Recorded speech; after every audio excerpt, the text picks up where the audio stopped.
এই বোনটির পরিচয় বা কি, কেনই বা এই বোনটি এই খোলা মাঠে এখানেই বসে আছে? একটু লক্ষ্য করুন।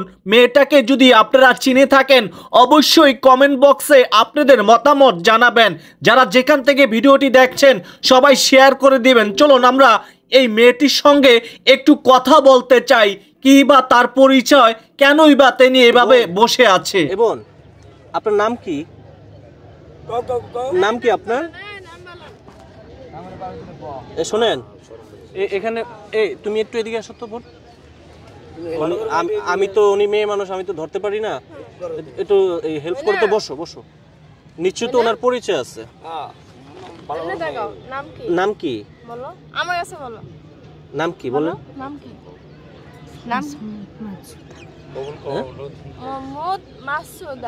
তুমি চিনো? আজকেই দেখছো?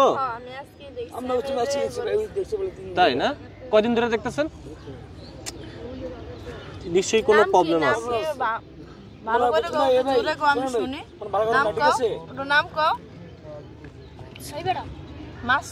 প্রিয় দর্শক, আমরা মিরপুর শাহালি মাজারে এসে দেখতে পাচ্ছি হয়তো এই বোনটির নিশ্চয়ই কোনো পরিবার রয়েছে, বোনটিকে হয়তো খুঁজে বেড়াচ্ছে।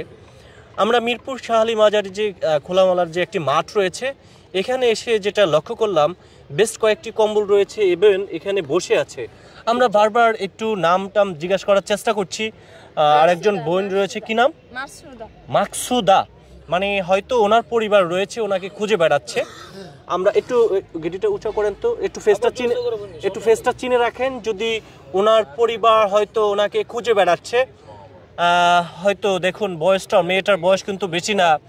যে কোনো কারণে এই মেয়েটি আজ মাজারে এসে ঠাঁই পেয়েছে। মানে হয়তো মেয়েটি কোথাও ঠাঁই পাচ্ছেন না। আঙ্কেল চিনেন? আঙ্কেল নতুন দেখতেছেন? মাসুদা, মাসুদা, মাসুদা। দর্শক, এখানে অনেকেই রয়েছে, এই মেয়েটাকে কেউ চিনতে পারছে না। আমরা কোনো আইডেন্টিফাই পাচ্ছি না, ভাবলাম আপনাদেরকে একটু দেখাই। তাই একটু সবাই একটু শেয়ার করে দিবেন, আর যদি চিনে থাকেন আমাদের সঙ্গে যোগাযোগ করবেন। আমরা চাই আমাদের এই ভিডিওর মাধ্যমে এই মেয়েটির পরিবারের কাছে পৌঁছাক।